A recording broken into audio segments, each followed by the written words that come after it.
जो नॉर्म है fire NOC की, एजुकेशनल बिल्डिंग की, अगर आप मुझसे पूछें कि दिल्ली में कितनी बिल्डिंग्स के पास हैं, मेरा अनुमान है कि 2000 में से शायद एक के पास भी नहीं है। पर क्या होता है कि जब कोई हादसा होता है उसके बाद मोटी मोटी चीज़ें सतह पे आती हैं कि फायर एनओसी नहीं था या ये नहीं था या वो नहीं था, जनता का आक्रोश फट पड़ता है। हर एक क्लासरूम के अंदर मैप लगे हुए हैं कि किसी भी इमरजेंसी में आप कहाँ कहाँ से बाहर निकल सकते। 28 अगस्त को, वरना वो हियरिंग थी, 28 अगस्त को फैसला वैसे भी होने वाला था कि ये अलाउड है या नहीं। उसके बाद हम शायद हटते ही क्लास में जा के सबको बताया कि ऐसा हो सकता है कि हमें इसकी परमिशन ना मिले, उस केस में हम शिफ्ट करेंगे। उनसे हमने ऑनलाइन एक फॉर्म भरवाया कि उस केस में वो कहाँ जाना पसंद करेंगे, करोलबाग जाना पसंद करेंगे, यहाँ रहना पसंद करेंगे, या अभी तय नहीं कर पा रहे हैं, बाद में तय करेंगे। सर, आपके कोचिंग सेंटर की बात करते हैं, दृष्टि आईएएस की बात करते हैं। जो मुखर्जी नगर में जो कोचिंग सेंटर है उसको एमसीडी ने उसका बेसमेंट सील कर दिया था। बच्चे आपके जितने भी स्टूडेंट्स हैं वो दोनों कोचिंग सेंटर मुखर्जी नगर में हो चाहे करोलबाग में हो, वहाँ पे प्रोटेस्ट कर रहे हैं। कुछ बच्चे कल रात को आपके घर के सामने भी पहुँच गए हैं। बच्चों में बहुत आक्रोश है, वो जस्टिस चाह रहे हैं। कहीं ना कहीं आपको ये भी लगा है कि दृष्टि आईएएस से कोई चूक हुई है? मतलब ये कह सकते हैं आराम से कि चूक हुई है, और लेकिन वो चूक ऐसी नहीं थी कि नीयत हमारी खराब रही हो, लेकिन हाँ चूक हुई है नियमों के स्तर पर। इंटरेस्टिंग बात या विचित्र बात ये है कि अगर आप मुझसे पूछें कि दिल्ली में कितने कोचिंग इंस्टीट्यूट्स हैं, मेरा ख्याल है कि उनकी संख्या कम से कम 1000 तो होगी ही, शायद ज़्यादा होगा, 2000 भी हो सकते हैं, ज़्यादा भी हो सकते हैं। जो नॉर्म है फायर एनओसी की, एजुकेशनल बिल्डिंग की, अगर आप मुझसे पूछें कि दिल्ली में कितनी बिल्डिंग्स के पास हैं, मेरा अनुमान है कि 2000 में से शायद एक के पास भी नहीं है। एक के पास भी? जी, ध्यान रखिए मैं जो कह रहा हूँ, fire NOC for educational building. Fire NOC कई तरह के होते हैं, अलग अलग कैटेगरीज में होते हैं, अलग अलग चीज़ों के लिए बने होते हैं। ऐसा नहीं है कि कोशिश हमने या बाकी इंस्टीट्यूट ने नहीं की, पर क्या होता है कि जब कोई हादसा होता है उसके बाद मोटी मोटी चीज़ें सतह पे आती हैं कि फायर एनओसी नहीं था या ये नहीं था या वो नहीं था, और जनता का आक्रोश फट पड़ता है। उसके पीछे की वजहें क्या हैं, परिस्थितियाँ क्या हैं, वो सोचने के लिए, समझने के लिए धैर्य चाहिए, समय चाहिए। तो मैं असल में 3 दिन से ये भी चाह रहा था कि पहले सारी स्थितियाँ सामने आ जाएं, क्योंकि 1-1.5 दिन तक तो ये स्पष्ट नहीं हो रहा था कि कितने बच्चे थे, क्या स्थिति है। धीरे धीरे चीज़ें स्पष्ट हुई, तो फिर आज ये मीटिंग हुई, तो मेरा ख्याल है कि अब हम उन सब बातों पर ज़्यादा स्पष्ट रूप से बात कर सकते हैं। जहाँ तक बात है हमारी बेसमेंट की, हमारी बेसमेंट मुखर्जी नगर में थी। करोलबाग में हमारे पास 4-5 बिल्डिंग्स हैं, उनमें से एक बिल्डिंग की बेसमेंट सील हुई है। बेसमेंट जो करोलबाग में थी वो अप्रूव्ड बेसमेंट है, अप्रूव्ड कमर्शियल बेसमेंट है, जिसमें एनओसी पे लिखा हुआ है कि उसमें ऑफिस चलाया जा सकता है। उसमें ऑफिस ही चल रहा था, पर अभी एमसीडी पर जो दबाव था उन्होंने इनडिस्क्रिमिनेट तरीके से सबको सील किया है, हमें भी सील किया है। नेहरू विहार में जो बेसमेंट थी, जिसको लेके काफ़ी ज़्यादा शोर हुआ, दरअसल क्या होता है कि जैसी बेसमेंट की बात आई तो सबके मन में बेसमेंट की एक इमेज बन गई है, एक छवि बन गई है। छवि ऐसी है कि एक छोटी सी बेसमेंट है, उसमें कुछ बच्चे बैठे हुए हैं, एक ही दरवाज़ा है, अगर वो बंद हो जाएगा तो क्या होगा। एकदम जायज़ बात है। जो नेहरू विहार की बेसमेंट थी वो किसी घर की बेसमेंट नहीं थी, वो एक कमर्शियल मॉल है, उसकी बेसमेंट है, बहुत बड़े आकार की बेसमेंट है। उसमें 1 नहीं 2 नहीं 7 एग्जिट हैं, 7 एग्जिट आपस में कनेक्टेड हैं।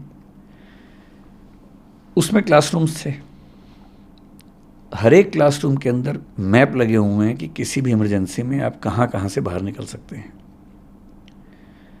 हमारे स्टाफ के जितने मेंबर्स हैं उन सब की ट्रेनिंग वहाँ पर लगातार होती है। फायर डिपार्टमेंट की मॉक ड्रिल्स वहाँ पर लगातार स्टाफ के साथ होती हैं।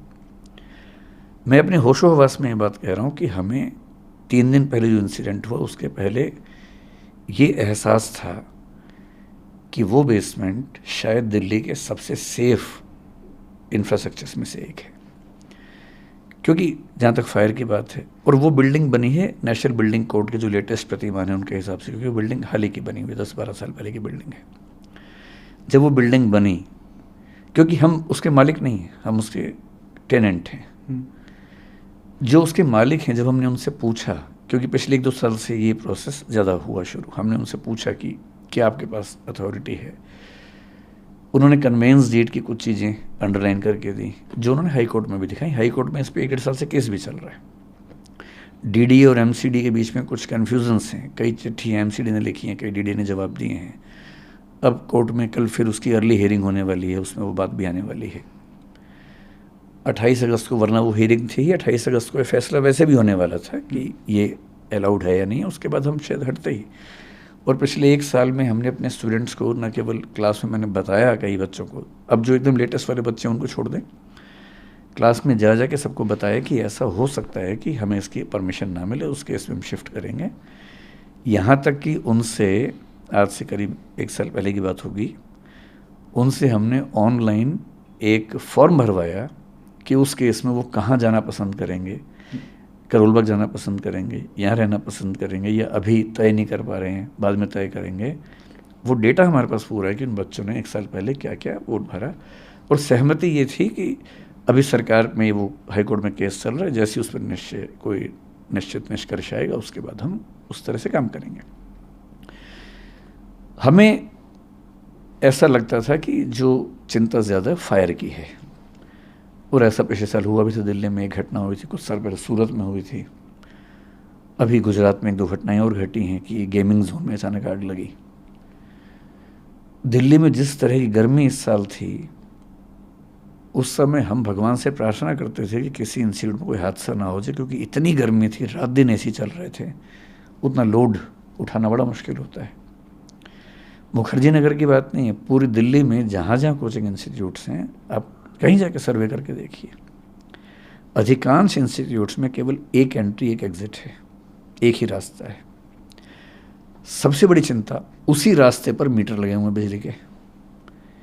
जो पिछले साल दिल्ली की एक संस्था में आग लगी, जिसमें कुछ बच्चों को 3rd फ्लोर से जंप लगाना पड़ा, चोटें लगी, लेकिन गनीमत है कि कोई कैजुअलिटी नहीं हुई। क्या हुआ था उसमें? एक ही रास्ता है, उसमें मीटर है, उसमें आग लग गई, धुआं ऊपर गया। और शुरू में बच्चे ऊपर छत पे नहीं जा पा रहे थे, बाद में खैर दरवाज़ा खुला, वो चले गए वहाँ पर, लेकिन तब तक कुछ बच्चे जंप लगा चुके थे। चाहे सूरत हो चाहे कुछ भी हो, मूल खतरा आग से होता है। और दिल्ली में जब गर्मी पड़ती है, और जब सर्दियाँ पड़ेंगी, सर्दी में फिर हीटर चलेंगे बहुत ज़्यादा, गर्मी में विशेष रूप से 1 महीना इतनी दिक्कत रहती है। और इस साल हमने पहली बार ऐसा किया सॉरी, मेरा गला थोड़ा ख़राब है। इस साल हमने पहली बार ऐसा किया कि गर्मियों में बच्चों को ये कह के लगभग 15 दिन या 1 महीने की छुट्टियां दी, ऑनलाइन क्लास करवाई कि गर्मी ज़्यादा है, कहीं इस समय ऐसा ना हो कि एसी चलने से कोई आग लग जाए, हादसा हो जाए। ये पहली बार हुआ। और 3-4 इंस्टीट्यूट जो मेरे परिचय में थे उस समय, मैंने उनसे भी निवेदन किया था कि गर्मियाँ ज़्यादा हैं और कहीं कोई दिक्कत ना हो तो आप भी हो सके तो छुट्टियाँ करें, ऑनलाइन क्लास करें कुछ दिनों के लिए। हमारे जहन में ये बात कभी आई नहीं थी कि पानी भर सकता है। आज से 3 साल पहले केवल एक घटना हुई जब दिल्ली में यमुना का पानी बहुत बढ़ा।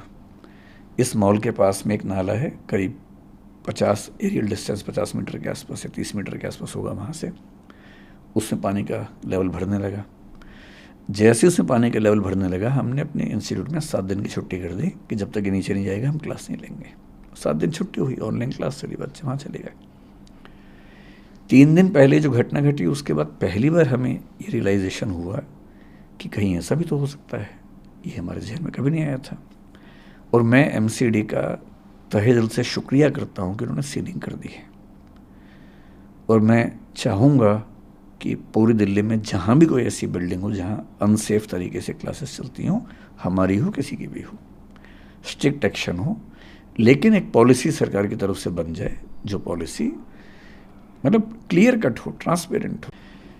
दूसरा सवाल आपका ये है कि मैंने इतने समय तक कोई प्रतिक्रिया क्यों नहीं दी। इसकी 2 वजह हैं। एक तो मेरा स्वभाव, क्योंकि मैं भावनात्मक मामलों में बहुत मुखर और एक्सप्रेसिव नहीं हूँ। 3 बच्चों की डेथ हुई, दर्दनाक मृत्यु हुई। उस दिन से मेरे घर में हम लोग आपको बड़ा आश्चर्य होगा, जो पिछले 2 दिन में हो रहा है उससे मुझे परेशानी लगभग नहीं के बराबर है। सारे चैनल्स मेरे पीछे पड़े हैं, इससे मुझे परेशानी नहीं के बराबर है। मेरे परिवार में लोग अचंभित भी रहते हैं कि मैं इतना सामान्य कैसे रह लेता हूं। मुझे ज्यादा चिंता दूसरी बात की है कि 3 दिन से हम घर में जब बात करते हैं या सोने जाता हूं, नींद के नजदीक पहुंचता हूं, तो बार बार एक इमेज बनती है कि जब पानी भरा होगा तो उन बच्चों पर क्या गुजरी होगी। क्योंकि 1-2 बार ऐसा हुआ कि नदी में तैरते हुए पानी नाक में भर गया, 1-2 सेकंड्स के लिए डूबते डूबते मरे, मतलब बचे। कितना पेनफुल होता है वो 2-3-5 सेकंड, जो हम तो खैर 2-3-5 सेकंड में फ्री हो गए, निकल गए उससे। पर उन बच्चों ने तो कम से कम 1-1.5-2 मिनट, मुझे नहीं पता कितना समय इस चीज का होता है, लेकिन लगभग इतना होता ही होगा, झेला ही होगा। उम्मीदों की जब आखिरी कड़ी टूटी होगी, जब टेबल पे चढ़े होंगे बचने के लिए और पानी इतना सारा आ गया होगा। मेरी इस पूरे प्रकरण में मूल चिंता उस अनुभव को महसूस करने की है, और वो दुख है। तो ऐसे दुख में उनके पेरेंट्स को मैं जानता नहीं हूं, मैं उनसे कैसे अपनी बात कहूं, कैसे उनसे मिलूं। दूसरा, जो विद्यार्थी इस समय आंदोलन में है, उनकी सारी बातें जायज हैं, लेकिन वो जिस उम्र में है, जिस गुस्से में है, थोड़ा सा ये भय भी होता है कि अगर हम जाके बात भी करें तो उस समय वो पूरी बात सुनेंगे या नहीं सुनेंगे। अच्छी बात है कि आज ऐसे 3-4 बच्चों से मेरा मिलना हुआ है। मैं भी एक मीटिंग से आ रहा हूँ, एलजी साहब ने बुलाई थी मीटिंग, उसमें कुछ बच्चे भी आए हुए थे और कई इंस्टीट्यूट्स के ऑनर्स भी थे, दिल्ली सरकार के आला अधिकारी भी थे, डीडीए से, एमसीडी से, फायर डिपार्टमेंट से, चीफ सेक्रेटरी दिल्ली सरकार के वो भी थे। तो वहाँ थोड़ी सी बच्चों से मेरी, मतलब 1-to-1 नहीं, लेकिन हाँ मीटिंग के दौरान बातें हुई। अब मुझे लगता है कि वो सहजता है, हो सकता है कि मैं, हकीकत तो ये है कि 3 बच्चे मर गए एकदम, वो 3 बच्चे नहीं है, 3 फैमिलीज हैं जी। उनसे बहुत सारे लोग जुड़े हुए हैं, काफी सपने थे, यूपीएससी में जाएंगे, सिविल सर्वेंट बनेंगे। श्रेया यादव, तानिया सोनी और निविन डाल्विन, ये 3 बच्चे मर गए हैं, पानी में डूब के मर गए। किसी ने सोचा भी नहीं होगा, ऐसे सपने में भी नहीं सोचा होगा कि 3 बच्चे डूब के मर जाएंगे। किसी की तो जिम्मेदारी बनती होगी, कहीं ना कहीं तो वो बक रुकेगी, कहीं ना कहीं तो अकाउंटेबिलिटी फिक्स होगी। एकदम ठीक बात। क्या ये एमसीडी की गलती थी, सरकार की गलती थी, किसकी गलती थी? मतलब मैं इस चीज से बचता हूं कि हम सारी गलती किसी एक पर ही थोप दें, जैसे सोशल मीडिया मुझ पर थोप रहा है। आप भी किसी एक पर थोपना चाहें तो थोप लें, पर मैं नहीं थोपूंगा। गलती किसकी है? मेरे ख्याल से एक कमी यह है कि अलग अलग कानून, अलग अलग एजेंसीज में कोऑर्डिनेशन की कमी है। नीयत सबकी ठीक है, अगर थोड़ा कोऑर्डिनेशन होता, जैसे आज की जो मीटिंग थी उससे बड़ा अच्छा प्रस्ताव एक व्यक्ति ने दिया, जिसको एलजी साहब ने तुरंत एक्सेप्ट किया। हम सबने कहा कि सर आप एक ऐसी कमेटी बना दीजिए जहां हम बैठ के सारी बातें समझा दें, सारा पक्ष रख दें, फिर जो आप आदेश देंगे, जो नियम बनाएंगे, आप केवल 10-15 दिन का समय दे दीजिए, जो उस नियम को ना माने उसको बंद कर दीजिए। हम सबसे पहले तैयार हैं उस चीज के लिए। हमें भी तो क्लैरिटी चाहिए कि क्या क्या नियम है। इस घटना की जिम्मेदारी अगर तय करनी हो तो मेरे ख्याल से पहली समस्या ये वाली है।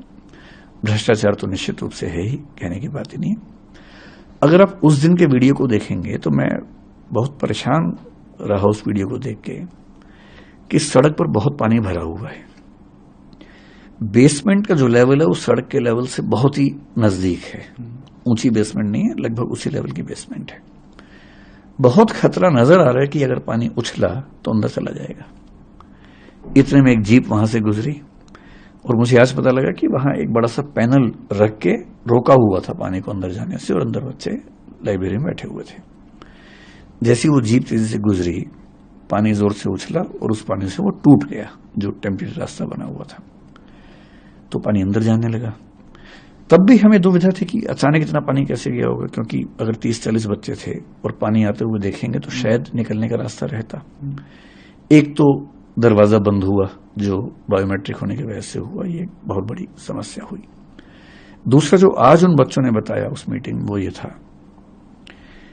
कि पानी एक खास गति से जा रहा था और बच्चे बाहर निकल रहे थे और अनुमान था कि निकल भी जाएंगे, किताबें लेके निकल रहे थे, क्योंकि पानी इतना था कि उनको लगा किताबें छोड़ के निकलेंगे तो बचेगा नहीं कुछ। इतनी देर में पानी के बहाव से जो एग्जॉस्ट फैन था, वो जो एरिया था, वो भी टूट गया।